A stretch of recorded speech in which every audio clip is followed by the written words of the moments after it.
जय जगन्नाथ मु ज्योतिर्विद डॉक्टर भवानी शंकर महापात्र आपण मानू भाग्य दर्पण कार्यक्रम स्वागत जनाऊँ।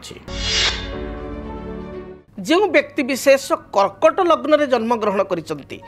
कर्कट लग्नर व्यक्ति विशेषों क्यों ग्रह माने शुभ बा क्यों ग्रह माने अशुभ क्यों क्यों ग्रह दशा कर्कट लग्नर व्यक्ति विशेषों को शुभ फल प्रदान करिथाए एवं क्यों क्यों ग्रह दशारे कर्कट लग्नर व्यक्ति विशेष असुविधा भोग करिथांती बा समस्या पड़ी थांती। दर्शक बंधु सदा सर्वदा मु विभिन्न कार्यक्रम कहे एवं एटा शास्त्र अनुमोदित प्रत्येक शास्त्र ज्योतिषशास्त्र लिखा जाइछि जे लग्न होछि मुख्य। जेतेबेले आमे जातक आलोचना करूँ से ज्योतिर्विद जो माने से माने लग्न को बहुत गुरुत्व दियंती किंतु साधारण लोक माने सदाबेले गुरुत्व दियंती राशि को। आपणकर कौ राशि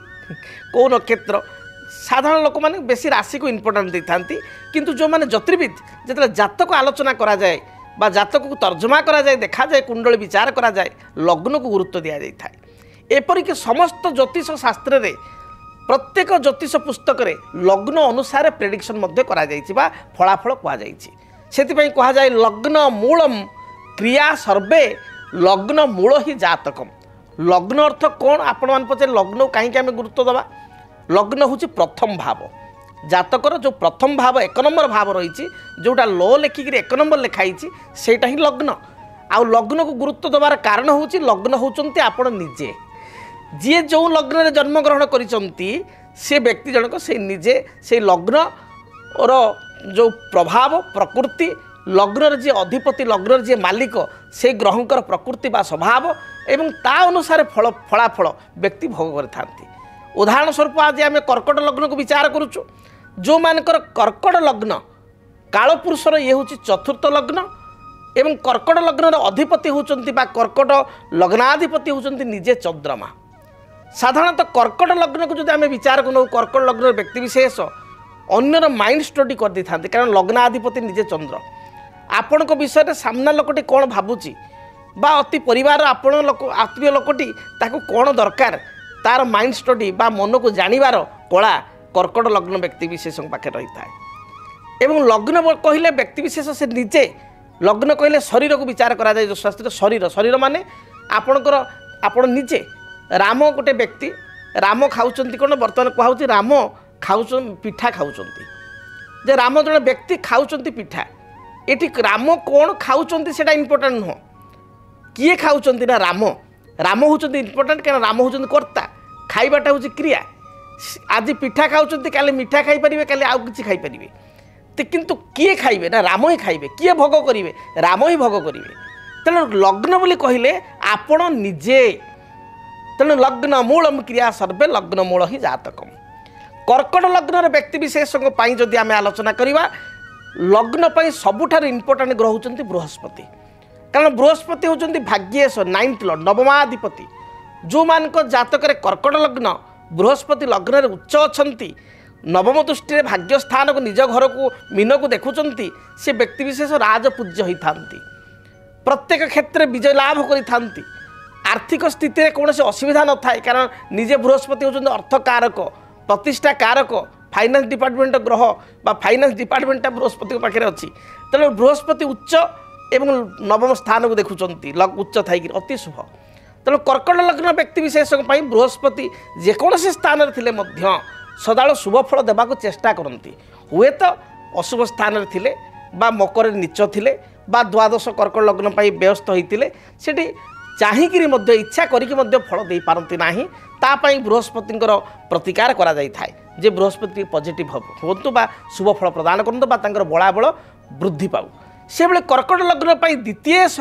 बा धनेश कुटुंब परिवार एवं धनर अधिपति होचंती किए ना रवि रवि होचंती जग कारक लग्नाधिपति होचंती चंद्र एवं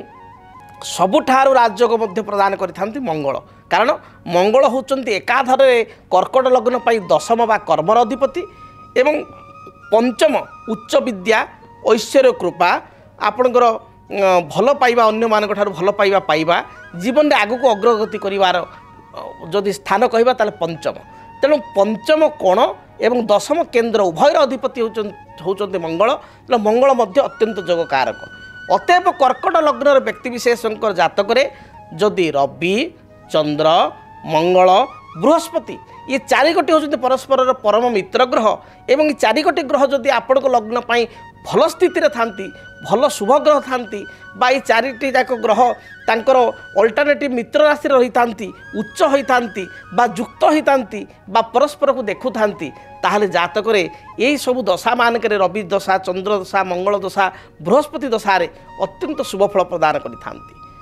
कर्कट लग्न व्यक्ति अशुभ ग्रह कौ माने बा केउ दशा समय कर्कट लग्न व्यक्ति विशेष अशुभ फल पाई था जाना दरकार। कर्कट लग्न पाई शनि होचंदी सबुठारु डेंजरियस ग्रह 7th लॉर्ड एवं 8th लॉर्ड सप्तमेश एवं अष्टमेश जदि शनि अशुभ स्थिति रे थांती बा शनि द्वारा लग्न प्रभावित होता है स्वास्थ्य बाधा मानसिक बाधा जेहेतु सप्तम दाम्पत्य जीवन पारिवारिक जीवन व्यावसायिक जीवन ग्रह निजे कर्कट लग्न पाई शनि पारिवारिक सुखरे बाधा दाम्पत्य सुख लाइफ पार्टनर को ठारू जो सुख पिलिया कथा बा सुसंबंध रहिबा कथा से बाधा बा समस्या विवाह पर अशांति से भली शनि जदि कर्कट लग्न व्यक्ति विशेष अशुभ स्थिति था व्यवसायी मान व्यवसाय हानि ये होता है। शुक्र होचंती बाधक शनि होचंती अशुभ फलदाता एवं से भली जदि विचार करिया बुध कर्कट लग्न व्यक्ति विशेष को समय समय अशुभ दे था समय समय न्यूट्राल हो मध्यम फल दे था तथापि अनेक समय कर्कट लग्न को बुध नेगेटिव फल दे था से भली भाव में राहुकेतुंकर स्थिति जो देखा तांकर पोजिशन अनुसार राहुकेतु सबु लग्न व्यक्ति को फल दे था। अतएव कर्कट लग्न पर आम जानिले रवि चंद्र मंगल बृहस्पति एमाने होचंदी मित्र ग्रह एमानकर जेतबेले दशा जातक चले बा एमानक दशारे जो आउ एक मित्र ग्रहर अंतरसा भोग हुए से व्यक्ति विशेष कर्म उन्नति आर्थिक स्थिति उन्नति कर्म प्राप्ति विद्यार्थी मानक विद्यार उन्नति बा विद्या प्राप्ति बा विवाहित करुवा बा विवाह होगा वयस्क पिला मानकर विवाह उन्नति बा भल स्थान विवाह पात्र बा पात्री मिलवा ये सब जोग होता है। एवं शनिकर बुधंकर एवं जेतबेले आपण शुक्रंकर दशा बा अंतरसा चली थाए से किछिटा समस्या भोग होता है। तेबे कर्कट लग्न व्यक्ति विशेष मंगल प्रथम जो कारक ग्रही मंगल जदि जातक अशुभ था रक्त प्रवाल निहाती धारण करने आवश्यक रेड कराल बा रक्त प्रवाल आम कही मूंगा कही से भली जदि रवि जातक नीच अच्छा अशुभ स्थिति अच्छा माणिक्य बा रूबी कर्कट लग्न व्यक्ति विशेष धारण करने आवश्यक। बृहस्पति जदि दुर्बल अच्छा पीतपुष्प रागमणि बा येलो साफायर किंबा उपरत्र हिसाब से येलो टोपाज कर्कट लग्न व्यक्ति विशेष निहाती धारण करने आवश्यक। से भली भाव में जदि चंद्र जातक निजे लग्नाधिपति आपणकर बिछारे जन्म अच्छी बा शनियुक्त होती राहुयुक्त होती चंद्र रत्न हूँ नेचुराल पोल को धारण करने आवश्यक। तेणु दर्शक बंधु जानिले ओभराल कर्कट लग्न व्यक्ति विशेषों केउं ग्रह शुभ केउं ग्रह अशुभ एवं तांको किपरि फल प्राप्ति हेबो एवं कोन प्रतिकार करि परिबे। जदि आपणक जीवन रे व्यक्तिगत पारिवारिक समस्या कर्म क्षेत्र नियुक्ति वैवाहिक समस्या वास्तु दोष एवं माली मकदमा आदि समस्या थाए ताहेले समस्यार समाधान और परामर्श पाई आमकु जोगाजोग करंतु। ज्योतिर्विद doctor Bhavani Shankar Mahapatra Budheswari colony plot number 26 Bhubaneswar. Phone number 9776833302 9439444924। आमर वेबसाइट www.srijagannathastro.com। डीटीवी ओडिया देखिवा पई सब्सक्राइब करंतु एवं बेल आइकन को मध्य दबाई दियंतु।